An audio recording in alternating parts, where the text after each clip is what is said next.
இன்று எங்களுடன் JM media production and காலேஜின் மேனேஜர் டைரக்டர், நிர்வாக இயக்குனர் மற்றும் சிஇஓ நெட்வொர்க் பொறியியலாளர், SLTS அரசாங்க பாடசாலையின் ICT ஆசிரியர், bachelor of engineering in computer networking, BTech HND Peradeniya பல்கலைக்கழகத்தில் சைக்காலஜி அண்ட் கவுன்சலிங் மற்றும் ஹியூமன் ரைட்ஸ் பயிற்சி நெறிகளையும், கொழும்பு பல்கலைக்கழகத்தின் கிரியேட்டிவ் டெவலப்மெண்ட் போன்ற பயிற்சி நெறிகளுடன் தற்போது கல்வித்துறையில் பட்ட மேற்படிப்பு PGDE தொடர்ந்து வருகின்ற சர் ரஸா மல்ஹார்தீன் அவர்கள் எங்களுடன் சிறுகை விரி பறக்க நிகழ்ச்சியுடன் கலந்திருக்கிறார்கள். அவர்களை அன்புடன் வரவேற்றுக் கொள்கிறேன். அஸ்ஸலாமு அலைக்கும் சார். வலைக்கும் அஸ்ஸலாம். ஆம் சார், சிறுகை விரி பறக்க நிகழ்ச்சியில் நாங்கள் 2 நாள் தொடர்ச்சியாக பேத்து கொண்டு இருக்கிறோம். அதில் ஒரு சீரான வாழ்க்கையை எப்படி அமைச்சு கொள்வது, அந்த வாழ்க்கைக்குள்ள பாசிட்டிவான விடயங்களை, அதாவது நம்பிக்கை, மகிழ்ச்சி, வெற்றி, முயற்சி என்பவற்றை எடுத்து எப்படி வாழ்வை வெற்றி பெற வேண்டிய சந்தர்ப்பமான விடயங்களை பற்றி நாங்கள் நிறைய கூறினோம். இன்று அதனை எடுத்து சிறுகை விரித்து உலகை எப்படி அறியலாம் என்று இன்றைய நிகழ்ச்சி அமையப்போகுது. ஆம் சார், வாழ்க்கையை வெற்றி பெற என்னென்ன விடயங்களை மேற்கொள்ள வேண்டும் என்று உங்கள் அனுபவத்தில் சொல்லுங்கள். நன்றி. நிகழ்ச்சியில் இணைத்து கொண்டமையிட்டு நான் மகிழ்ச்சி அடைகின்றேன்.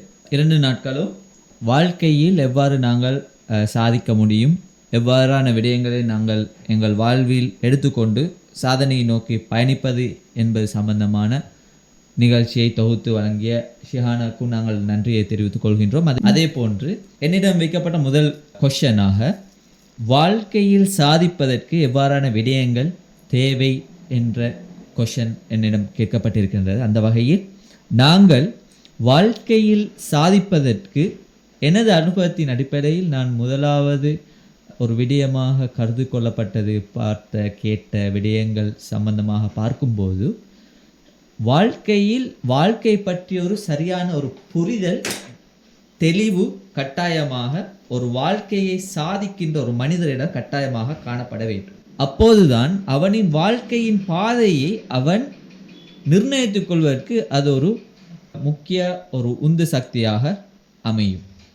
அந்த வகையில் நாம் ஏன் இந்த உலகில் படைக்கப்பட்டோம், இறைவன் ஏன் எமக்கு இந்த உலகத்தை வழங்கினான், இறைவன் எமக்கு இந்த உலகத்துக்கு எம்மை அனுப்பி அவன் அதனில் எதை எதிர்பார்க்கின்றான்.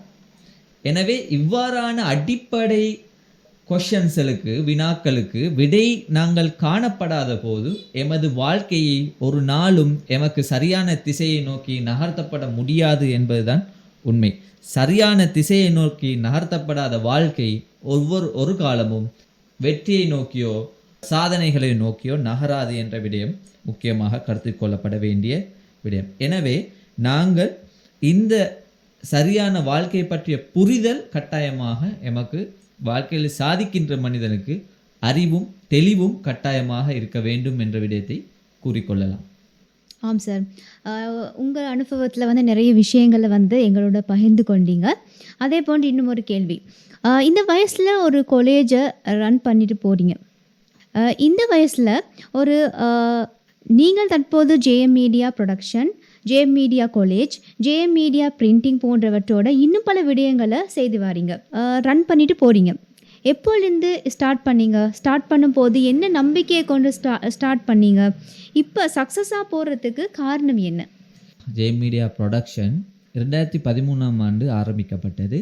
அப்போது நானும் எனது அண்ணன் ராஷித் மல்ஹார்தீன் இருவரும் சேர்ந்து விதையாக விதைக்கப்பட்ட ஜேஎம் மீடியா காலேஜ் 2013ஆம் ஆண்டிலிருந்து இன்று சுமார் 10 வருடங்கள் தாண்டி பயணிக்கும் இந்த நிறுவனம் இன்னும் பல கிளைகளை பரப்பி இருக்கின்றது. அதாவது JM media production, video, audio editing, advertisement, அதுபோல் ஈவெண்ட்ஸ் ரெக்கார்டிங், அதுபோல் விடயங்களை நாங்கள் செய்து வருகின்றோம். டிஜிட்டல் கண்டென்ட் கிரியேஷன் போன்ற பல விடயங்களை அதில் நாங்கள் செய்து வருகின்றோம். அதே போன்று ஜேஎம் மீடியா காலேஜ் 2016ஆம் ஆண்டு ஆரம்பிக்கப்பட்டது. இதன் மூலமும் நாங்கள் ஜேஎம் மீடியா ப்ரொடக்ஷன் மூலம் ஊடகவியலாளர்களை உருவாக்கும் அதே நேரம் பல காத்திரமான புதிய விடயங்களை சமூகத்துக்கு வழங்கியதில் முன்னின்றது. நாங்கள் தொடர்ந்தும் ஆல் ஐலண்ட் ரீதியாக ஒவ்வொரு வருடமும் வருடம் மீடியா டிப்ஸ் என்ற இலவச ஊடக செயலமர்வை நாங்கள் நடத்தி கொண்டு வந்தோம். தற்போதும் கூட நடைபெற்று கொண்டு வருகின்றது அந்த செயலமர்வு. சுமார் எல்லா இடங்களிலிருந்தும் 300-400 பேர் வளமையாக அந்த சுமார் 8 வருடங்களுக்கு மேலாக இந்த விடயம் சிறப்பாக நடைபெற்று வருகின்றது. இதனால் பல்லாயிரக்கணக்கான நபர்கள் மாணவர்கள் பயன்பெற்றுள்ளார்கள். அதே போன்று ஜேஎம் பிரிண்டிங் இது 5வது வருடத்தை நிறைவு செய்து கொண்டிருக்கின்றது. காத்திரமான பல பணிகளிலும் ஜேஎம் பிரிண்டிங் முன்னிற்கின்றது. கொரோனா டைமிலும் கூட நாங்கள் மாணவர்களுக்கு ஃபோட்டோகாப்பி வசதியினை வீட்டுக்கே டெலிவரி செய்யும் லாக்டவுன் சீசனிலும் நாங்கள் வீட்டுக்கே டெலிவரி செய்தும் சில வசதிகளை நாங்கள் அனுமதியுடன் நாங்கள் செய்திருந்தோம். கல்விக்கான ஒரு பாரிய சேவை அதன் மூலம் நடைபெற்று கொண்டிருக்கின்றது. ஜேஎம் மீடியா காலேஜின் சேவைகளை எடுத்துக்கொண்டாலும் பல விடயங்கள் அதை தாண்டி ஒவ்வொரு கோர்சஸ் நாங்கள் செய்து புதிய புதிய கோர்சஸ் நாங்கள் அறிமுகப்படுத்தியிருக்கின்றோம். துதி எஃப்எம், துதி டிவி இது ரெண்டும் எமது இன்னொரு கிளைகள்.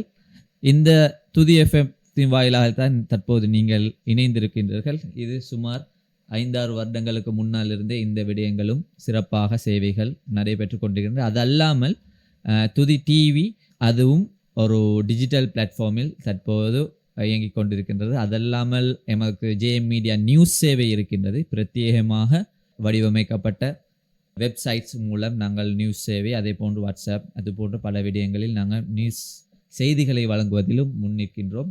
இதே போன்று ஜேஎம் அவார்ட்ஸ், ஜேஎம் டாக்ஸ் போன்ற இன்னும் சில பிராண்ட்ஸும் எமது குடையின் கீழ் இருக்கின்றன என்ற விடயத்தையும் நான் கூறிக்கொள்கின்றேன்.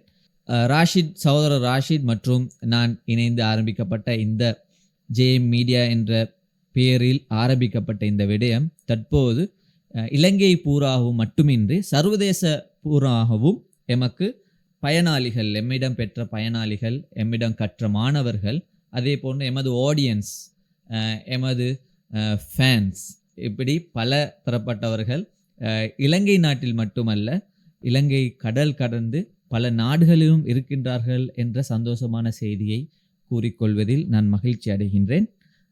இந்த பயணத்தில் இதில் முதலாவது நாங்கள் சக்ஸஸாக இவ்வளவு வருடமும் போவதற்கு மெயினான காரணங்கள் என்று கூறும்போது எமது டீம், எமது ராஷித் மல்ஹதீன் அவர்களின் தலைமையில் அதோடு எமக்குள்ள டீம், எம்மிடம் ஒர்க் பண்ணுபவர்கள், அதே போன்ற எமது ஸ்டூடெண்ட்ஸ், இன்னும் வெல்விஷர்ஸ், டோனர்ஸ், இப்படி பலதரப்பட்ட எமது டீம், எமது போர்ட் ஆஃப் டைரக்டர்ஸ், அதே போல் போர்ட், இவை எல்லாம் எமக்கு பக்கபலமாக நின்று எப்போதும் எமக்கு உதவியாக நிற்பது ஒரு முக்கியமான ஒரு விடயம். அதே போன்று நாம் வழங்கும் விடயங்கள் think out of the box, அதே போன்று சேஃப் ஜோனுக்குள் இல்லாத பல விடயங்களை நாங்கள் வழங்குகின்ற போது, நாங்கள் செய்கின்ற போது எமக்கு வெற்றி வருவதற்கான சான்சஸ் இருக்கின்றது.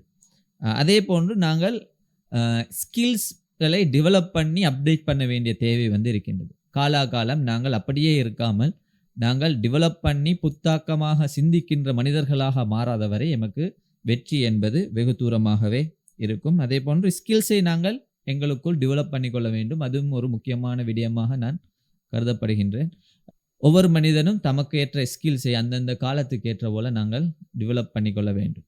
இந்த விடயங்களை பார்க்கும்போது JM media production and college இவ்வாறான பல விடயங்களில் முன்னிற்கின்றது என்று கூறலாம். அதே போன்று நீதி, நேர்மை, நியாயம், ஜேஎம் என்ற இந்த 2 எழுத்துக்களுக்கு அர்த்தமே ஜஸ்டிஸ் அண்ட் மோரல். நாங்கள் எப்போதும் ஜஸ்டிஸ் அண்ட் மோரல், நீதியாகவும் நியாயம், நீதி என்றவற்றுடன் மோரல், நாங்கள் பண்பாடுள்ளவர்களாக இருக்கும்போது எமது வாழ்க்கையில் வெற்றிகள் கட்டாயமாக சேரும். ஸோ இதுவும் ஒரு முக்கியமான ஒரு வெற்றிக்கு ஒரு முக்கியமான காரணிகளாக நாங்கள் இவற்றை கருத. அந்த விடயத்தில் நானும் பெருமை கொள்கிறேன். ஜேஎம் மீடியா காலேஜில் ஸ்டூடெண்ட்ஸ் என்ற வகையில் நிறைய விஷயங்கள் சொல்லியிருந்தீங்க. இந்த விஷயத்தில் நாங்கள் என்ன விஷயம் என்ன 3வது நாள் சிறகை விரி பறக்க நிகழ்ச்சியில் இந்த விடயங்கள் தான் நாங்கள் ஹார்ட் ஒர்க், நம்பிக்கை, விடாமுயற்சிக்கான காரணம் ஒரு லைவாக உங்களுக்கு எடுத்துக்காட்ட வேண்டும் என்றதுக்காக வேண்டி தான் நாங்கள் இந்த கலந்துரையாடலை மேற்கொண்டு கொண்டு இருக்கிறோம். இன்னும் உங்களோட சக்ஸஸ் சக்ஸஸ் ஆகி முன்னுக்கு போக வேண்டும் என்று சொல்லி வாழ்த்தி கொண்டு அடுத்த கேள்விக்கு போகலாம். எங்களோட பலவீனங்கள் வாழ்க்கையில எப்படி கண்டுபிடிக்கலாம்? மனிதர்களின் வெற்றிக்கு இன்னொரு முக்கியமான ஒரு காரணமாக தனது பலங்களையும் பலவீனங்களையும் அறிந்து கொள்வது ஒரு முக்கியமான ஒரு விடயமாக கருதப்படலாம். யார் தனது பலங்களையும் பலவீனங்களையும் சரியாக இனங்காணுகின்றாரோ அவர் வெற்றிக்கான முதற்படியில் இருக்கின்றார் என்று கூறலாம். எனவே நாங்கள் எமது பலங்களையும் பலவீனங்களையும் எவ்வாறு ஐடென்டிஃபை பண்ணலாம்? பாடசாலைகள் துரதிர்ஷ்டவசமாக இந்த விடயத்தில் மாணவர்களை அறிமுகப்படுத்துவதிலும் மாணவர்களை தனது பலங்களையும் பலவீனங்களையும் பிரித்து அறிகின்ற அந்த சந்தர்ப்பத்தை வழங்குவதில் சில பாடசாலைகள் பின்னிற்கின்றன என்ற ஒரு உண்மையை நாங்கள் இடத்தில் புரிந்து கொள்ள வேண்டும். ஏனெனில் இப்பொழுது எஜுகேஷன் சிஸ்டத்தை எடுத்துக்கொண்டால் இந்த எஜுகேஷன் சிஸ்டத்தை இவ்வாறான பலங்களையும் பலவீனங்களையும் அறிந்து பிரித்து வேறுபடுவதற்கான ஒரு சிஸ்டம் தற்போது இதில் குறைவாக இருக்கின்ற விடயத்தை தற்போது நன்றாக கோடிட்டு நமக்கு அறிந்து கொள்ளக்கூடியதாக இருக்கின்றது. உதாரணமாக ஒரு மாணவனுக்கு எது முடியும் எது முடியாது, அவன் இன்ட்ரெஸ்ட் என்ன, அந்த அவனுக்கு இன்ட்ரெஸ்ட்ல இருக்கிறதுக்கான சந்தர்ப்பங்களை தவிர்த்து நாங்கள் பெரும்பாலான நேரங்களில் மாணவனின் எஜுகேஷன் ரிசல்ட்ஸ், அதாவது ஒவ்வொரு பாடத்திலும் பெற்ற புள்ளியை மாத்திரம் இலக்காக கொண்டு தொழிற்படுவதனால் இவ்வாறான நிலையிலிருந்து நாங்கள் தூரப்போகின்றோம். அடுத்தது இவர்களுக்கு கொடுக்கப்பட வேண்டிய சந்தர்ப்பங்களை நாங்கள் கொடுப்பதில்லை, கொடுப்பதற்கு குறைவான நேரங்களை நாங்கள் ஒதுக்கின்றோம். இப்போ உதாரணமாக ஒருத்தர் நல்லா வரையக்கூடியதாக இருந்தால் அது வரையக்கூடியது வந்து அவருடைய ஸ்ட்ரென்த், அவருடைய பலம். இந்த பலத்தினை நாங்கள் அவருக்கு பாட கொடுத்து மட்டும் இருந்தால் அல்லது எழுத கொடுத்து மட்டும் இருந்தால் சில நேரம் அது சரியாக நடக்கும் என எமக்கு எதிர்பார்க்க முடியாது. அடுத்து மாணவ மன்றங்கள் அது போன்ற விடயங்களின் மூலம் பிள்ளைகளின் பலங்கள் பலவீனங்களை அறிந்து கொள்ளக்கூடிய சாத்தியக்கூறுகள் வந்து இருக்கின்றது. மாணவர்கள் தனது நிகழ்ச்சிகளை முன்னின்று செய்யும் போது அவர்கள் பலவீனங்கள் பலங்கள் தெரியலாம். பாட்டு பாடக்கூடியது யாரு, நன்றாக நடிக்கக்கூடியவர்கள் யாரு, நன்றாக கவிதை எழுதக்கூடியவர்கள் யாரு என்ற அதே போன்று விளையாட்டு விஷயங்கள், விளையாட்டில் ஈடுபடும் போது உடற்தகைமை சம்பந்தமான விடயங்களை பலவீனங்களை அனுபவிக்கும். சில பிள்ளைகளுக்கு அரவர் கூட வெயிலில் இருக்க முடியாது, அது அவரின் பலவீனம். எனவே அதை பலவீனங்களை எவ்வாறு நான் பலமாக்குவது சம்பந்தமாக நாங்கள் பிறகு கலந்துரையாடலாம். எனவே இந்த பலவீனங்கள் அந்த அரவரோ அந்த எக்ஸ்பீரியன்ஸ் கிரவுண்டிலோ எதிலோ பெறும்போது தான் அது பலவீனங்கள் வந்து தெரியுமாகின்றது. பலவீனங்கள் தெரியுமாகின்ற போதுதான் அவற்றை பலமாக மாற்றிக்கொள்ளக்கூடிய சந்தர்ப்பங்கள் இருக்கின்றன. ஆம் சார். பாடசாலையில் மட்டுமில்ல, வீட்டிலையும் வந்து பெற்றோர்கள் இதனை கவனிக்க வேண்டும். கவனிச்சு வந்து அவங்களுக்கான பலவீனங்களை அவதானிச்சு படிப்புல மட்டும் இல்லாம நீங்க இந்த தான் தெரிவு செஞ்சு அவங்களோட வந்து விஷயங்களை அவங்களும் அணுக வேணும் தானே சார்? நிச்சயமாக. ஒரு முக்கியமாக பாடசாலைகள் எனப்படும் போது சுமார் 40 பேர் வந்து பாடசாலை ஒரு வகுப்பறையில் இருக்கலாம், அல்லது 38 35 அந்த அளவு பிள்ளைகள் இருக்கலாம். இவர்கள் ஒவ்வொருவரையும் கவனித்து அவர்களின் டேலண்ட்ஸை டெவலப் பண்ணி விடுவது என்பது ஒரு ஆசிரியரின் ஒரு கடமையாக இருந்தாலும் கூட அவர்களின் அந்த ஷெட்யூல், டைம் டேபிள், கரிக்குலம் அதையெல்லாம் முடித்து லெசன் பிளான் அப்படி எல்லாம் எழுதி எல்லாம் செய்யும்படி ஆசிரியர்களுக்கு ஒரு பெரிய ஒரு வேலை வந்து இருக்கின்றது. அதனை பெற்றார்களும் கட்டாயமாக நினைவுபடுத்திக் கொள்ள விரும்புகின்றேன்.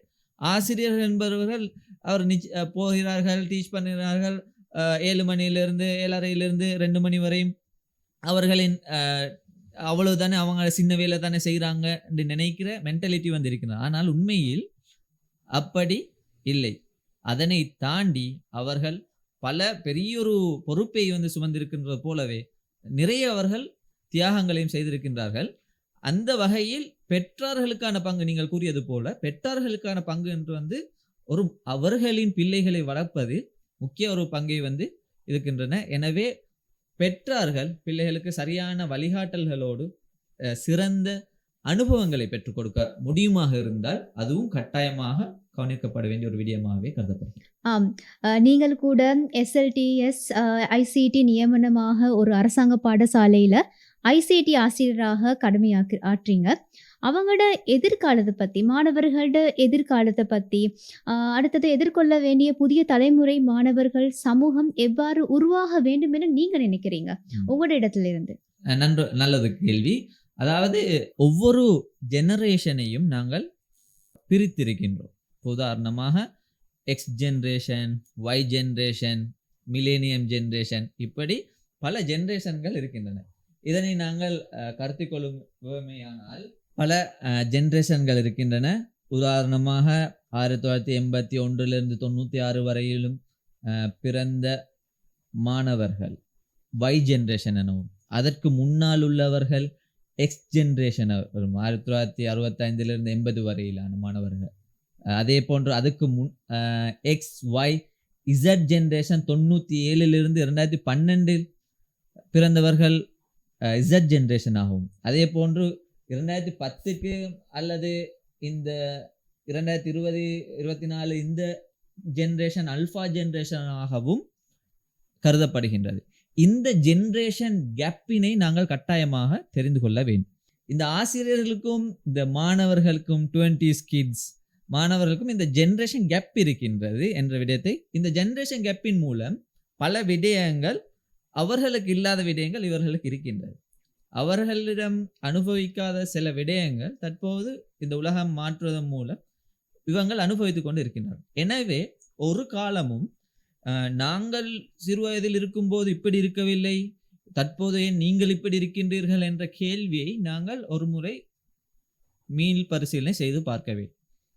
நிச்சயமாக உலகம் மாறுகின்றது. அந்த உலகத்துக்கு மாற்றத்துக்கு ஏற்றால் போல எமது மாணவர்களை நாங்கள் உருவாக்க வேண்டும். எனவே நாங்கள் உலக மாற்றங்களை சரியாக இனங்கண்டு தற்போது எவ்வாறான எதிர்காலம் எதிர்கொள்ள இருக்கின்றார்கள் என்ற விடயத்தை நாங்கள் பெற்றார்கள் இருக்கலாம், ஆசிரியர்கள் இருக்கலாம், இந்த விடயங்களை பார்த்து அதற்கேற்ற மாணவர்களை நாங்கள் உருவாக்க தவறினால் எதிர்காலத்தை இவர்களுக்கு சரியாக முகங்கொடுக்க நேரிட முடியாமல் போகும். அந்த வகையில் நாங்கள் வரப்போகின்ற இந்த எதிர்காலத்தை நாங்கள் எப்படியான ஒரு எதிர்காலமாக பார்க்க முடியும் என்றால் இது ஒரு கட்டாயமாக ஒரு டெக்னாலஜியோடு சேர்ந்த ஒரு எதிர்காலத்தை தான் நாங்கள் காணப்படுகின்றோம். ஆனால் சில பாடசாலைகளில் இன்னும் ஐசிடி என்ற பாடத்தை கூட எடுக்காமல் மாணவர்கள் இருக்கின்றார்கள் என்பது ஒரு துரதிர்ஷ்டமான ஒரு விடயம். ஏனெனில் எதிர்காலம் totally depend on technology, IT. புதுதாக வந்துள்ள டெக்னாலஜிஸ், ChatGPT போன்ற ஏஐ, ஆர்டிஃபிஷியல் இன்டெலிஜென்ஸ், அந்த வகையில் அரசாங்கம் கூட ஆர்டிஃபிஷியல் இன்டெலிஜென்ட்டுக்கான ஒரு பாடத்தை அறிமுகப்படுத்தியிருக்கிறது கடந்த வாரம். எனவே இவ்வாறெல்லாம் உலகம் மாறும்போது நாம் எமது பாடசாலைகளில் ஐடி கஷ்டம், ஐடி எடுக்க வேண்டாம், ஐடி எடுத்து என்ன செய்ய என்று கேட்கும் அளவுக்கு இருந்தென்றால் அது கட்டாயமாக அந்த விடயம் மாற்றப்பட வேண்டிய ஒரு விடயமாக இருக்கின்றது. இந்த விடயத்தில் 2 விடயங்கள் இருக்கின்றது. எந்த அளவு பாடசாலையில் உள்ள வளங்கள் இருக்கின்றார்கள், ஆசிரியர்கள் எந்த அளவு இருக்கின்றார்கள், லேப் ஃபெசிலிட்டிஸ் இருக்கின்றது, எந்த விடயங்களும் இருக்கின்றன. இவற்றையும் வைத்து எதிர்காலத்துக்கு சிறந்த முறையில் நாங்கள் முகம் கொடுக்க வேண்டிய மாணவர்களை உருவாக்க வேண்டும் என்றால் நாங்கள் ஒரு சேஃப் ஜோனில் மட்டும் இல்லாமல் ஏற்கனவே நான் கூறியது போன்று அதற்கு வெளியே நாங்கள் சென்று பயணித்து அனுபவங்களை பெற வேண்டும் என்ற விடயத்தையும் நான் கூறிக்கொள்ள விரும்புகின்றேன். சமூகம் எவ்வாறு உருவாக வேண்டும் அப்படின்னு சொல்லி நிறைய ஒரு உதாரணங்களோட நிறைய விஷயங்களை சார் முன் வச்சிங்க. இன்னும் ஒரு கேள்வி இருக்குது சார். எதிர்கால உலக வெற்றி கொள்ள நவீன சாதனங்கள் பயன்படுத்துறதால மாணவர்களின் பங்கு எப்படி இருக்க வேண்டும் என எதிர்பார்க்குறீங்க? அதான் ஏற்கனவே நான் கூறியது போன்று டெக்னாலஜி யுகம்தான் வரப்போகின்றது. எனவே நாங்கள் இந்த நவீன சாதனங்களை உபயோகிக்க முடியுமான மாணவர்களை நாங்கள் உருவாக்க வேண்டும். இளம் சமுதாயத்தினரை உருவாக்க வேண்டும். பேரண்ட்ஸும் அது சம்பந்தமான அறிவை பெற்று அப்டேட் ஆக வேண்டும். உதாரணமாக ஒரு பேரண்ட் இருக்கின்றார், அவர் தற்போதுதான் ஒரு பிள்ளை, 2 பிள்ளை, 3 பிள்ளை இருக்கின்றது. ஆனால் பிள்ளைகள் நன்றாக கம்ப்யூட்டரோ அதோ ஃபோனோ நன்றாக பூந்து விளையாடுகின்றார் என்று கூறலாம். ஆனால் இவர்களுக்கு அதனை ஆப்பரேட் பண்ண கூட சரியான முறையில் அவர்கள் என்ன செய்கின்றார்கள் என்ற நாலேஜ் இல்லாவிட்டால் இவர்களுக்கு பல சவால்கள் எதிர்காலத்தில் இருக்க சான்ஸாக இருக்கு. ஆம் சார், அதன் ஊடாக இன்னும் அதுல நான் ஒரு விடயத்தை கேட்கிறேன். நவீன சாதனங்கள் வந்து அவங்க வந்து யூஸ் பண்ணும் போது பெற்றோர்களாகிய நாம் பின்தொடர்ந்து இருக்க வேண்டும் தானே? நிச்சயமா இந்த விடயத்தில் நாங்கள் பின்தொடர்வது என்பது சம்பந்தமான ஒரு கண்ணோட்டம் இருக்கின்றது. உதாரணமாக யாருக்கும் 24 hours அந்த மாணவரிடமோ அல்லது குழந்தையிடமோ அல்லது அந்த இளம் சமுதாயத்தினோட பின்னால் இருக்க முடியாது, அது சாத்தியமில்லை. எனவே இதற்கு சூரா லுக்மானில் இருக்கின்ற எங்களுக்கு ஒரு முக்கியமான ஒரு விடயத்தை கூறலாம். லுக்மான் என்ற ஒரு பெரிய அறிஞர் பற்றி அல் குர்ஆனில் குறிப்பிடப்பட்டுள்ளது. அவர் தனது மகனுக்கு சொல்கின்ற அறிவுரைகள் குர்ஆனில் அப்படியே வருகின்றன. இதில் முதலாவது கூறியது விடயம்தான், எனது அருமை மகனே, நீ அல்லாஹ்வை பயந்து கொள், எந்த ஒரு இடத்தில் இருந்தாலும் அல்லாஹ் உன்னை பார்த்து கொண்டிருக்கின்றான். அப்ப அந்த மனிதரே இறைவனுக்கான அந்த இறையச்சத்தை அந்த மகனுக்கு கொடுக்கணும்ன்றதுதான் குர்ஆனில் வருகின்ற ஒரு முக்கியமான விடயம். எனவே நாங்களும் பின்னால் இருப்பது கண்காணிப்புன்றது ஒரு முக்கியமான ஒரு விடயம். கட்டாயமாக கண்காணிக்க வேண்டும். ஆனால் 100% கண்காணிப்பதுன்றது முடியாத ஒரு விடயம். எனவே நாங்கள் எமது பிள்ளைகளுக்கு எமது குடும்ப சூழலில் ஈமானுடைய ஒரு குடும்ப சூழல் கட்டாயமாக கட்டியெழுப்பப்பட வேண்டும். அதே போல இந்த மாணவர்கள் ஒரு நல்ல தக்வா உள்ளவர்களாக, இறையச்சம் உள்ளவர்களாக அந்த சூழல் கட்டாயமாக பாடசாலைகளிலும் பல்கலைக்கழகங்களிலும் அதே போன்ற வீட்டிலும் இந்த சூழலில் உள்ள இவ்வாறான சிந்தனை உள்ள பிள்ளைகளை உருவாக்குவது என்பது கட்டாயமாக கருத்தில் கொள்ளப்பட வேண்டிய விடயம். கட்டாயம் சார், கட்டாயம். நாங்கள் முதலாவது நிகழ்ச்சியிலே நாங்கள் வழங்கினது முதலாவது எங்களோட இறைவனை வந்து பயந்து அதனூடாக போனா அதுலேயும் வந்து வாழ்க்கை வந்து சீரானதா அமையும் அப்படின்னு சொல்லி நாங்கள் முதல்லையே நாங்கள் நிகழ்ச்சியில நாங்கள் வழங்கியிருந்தோம். அதை நினைவூட்டினதுக்கு நன்றி சார். எனவே நான் கூறியது போன்று பிள்ளைகள் அப்டேட் ஆகின்ற அதே நேரம் பெற்றார்களும் அப்டேட் ஆக வேண்டும். எனவே அவர்களும் முடியுமான புதிய டெக்னாலஜி சம்பந்தமான அறிவினை திரட்டிக்கொள்ளல், கோர்ஸ்களை செய்தல், வீடியோஸ்களை யூடியூப்கள் போன்ற விடயங்களில் பார்த்தல், அந்த சம்பந்தமாக குறிப்பிடப்பாரு. தற்போது ஆன்லைனில் நிறைய விடயங்களை படித்து கொள்ளக்கூடிய சந்தர்ப்பம் எல்லோருக்கும் இருக்கின்றது. ஆனால் அந்த சந்தர்ப்பத்தை பெறக்கூடிய மனநிலை உள்ள மனிதர்கள் இருக்கின்றார்களா என்பதுதான் சந்தேகம். எனவே யூடியூப் இருக்கின்றது, டிக்டாக் இருக்கின்றது, ஃபேஸ்புக், இன்ஸ்டாகிராம், இப்படி பலதரப்பட்ட சோஷியல் மீடியாஸ்களை இருக்கின்றோம். நாமும் அதனை பயன்படுத்துகின்றோம். ஆனால் நாங்கள் அதில் இருந்து எவ்வளவு தூரம் பயன் பெற்றுக் கொள்கின்றோம் என்பதும் ஆக முக்கியமான ஒரு விடயம்.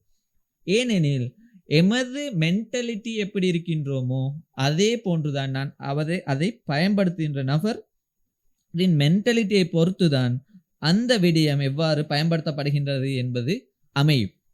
உதாரணமா, அவர் ஒரு படத்தையும் பாட்டையும் கேட்கின்ற ஒரு மனிதராக இருந்தால் அவர் அடித்து பார்ப்பதும் சர்ச் பண்ணி பார்ப்பதும் பாட்டையும் படத்தையும் தான். அவர் அதை நோக்கித்தான் செல்வார். ஆனால் கல்வி தேவையும் தாகம் உள்ள மனிதர் ஒருத்தர் இருந்தால் அவர் கல்வி தாகத்தை தீர்த்து கொள்ளத்தான் முயற்சிப்பார். எனவே இந்த விடயத்திலும் நான் கூறுகின்ற விடயம் என்னவென்றால், எமது மென்டாலிட்டி, எமது சிந்தனை எவ்வளவு தூரம் தாக்கம் செலுத்துகின்றது.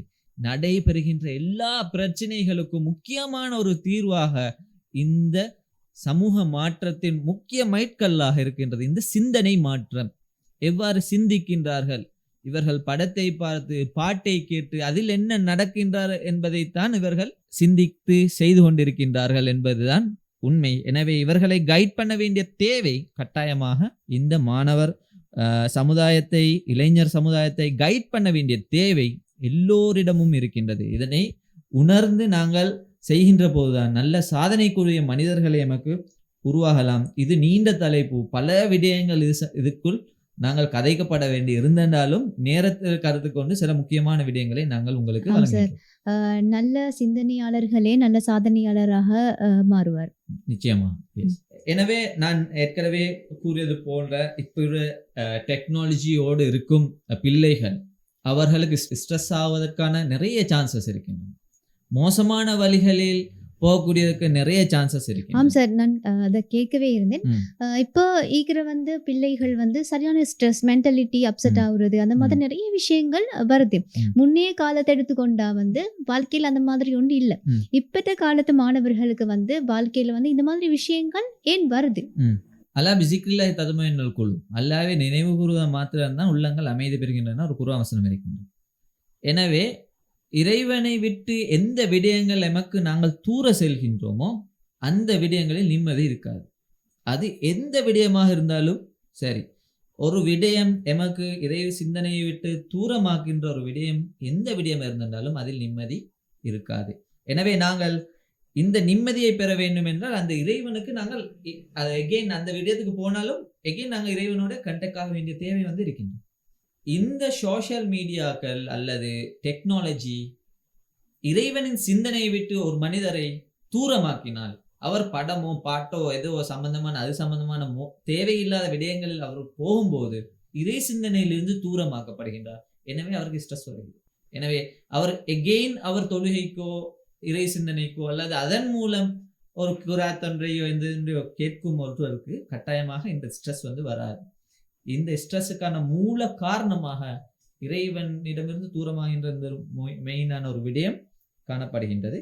அதே போல தற்போது இருக்கின்ற மாணவர்களிடம் நாங்கள் உருவாக்க வேண்டிய சில பண்புகள், நீங்க ஏற்கனவே கேட்ட ஒரு கேள்விதான், பிள்ளைகளுக்கு பின்னாலேயே பெற்றோர் இருக்க வேண்டுமா? கட்டாயமாக ஒரு காலம் வரையும் கைட் பண்ண வேண்டிய தேவை இருக்கின்றது, அதை விட்டு ஒதுங்க முடியாது.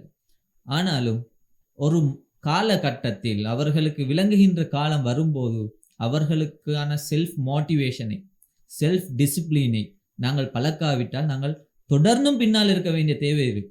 ஈவன் அது 7க்கு பின்னாலும் அவரை பார்த்து கண்காணித்து கொண்டு அவரை உடுப்பை அவரே மடித்து வைக்கிறதுக்கு நாங்கள் பழக்கவில்லை என்றால் அவரின் உடுப்பு 7 யூனிவர்சிட்டி போனாலும் அதற்கும் பிறகும் அவர் அந்த செல்ஃப் டிசிப்ளினை பழகிக்கொள்ளாத மனிதராக வந்து இருப்பார்.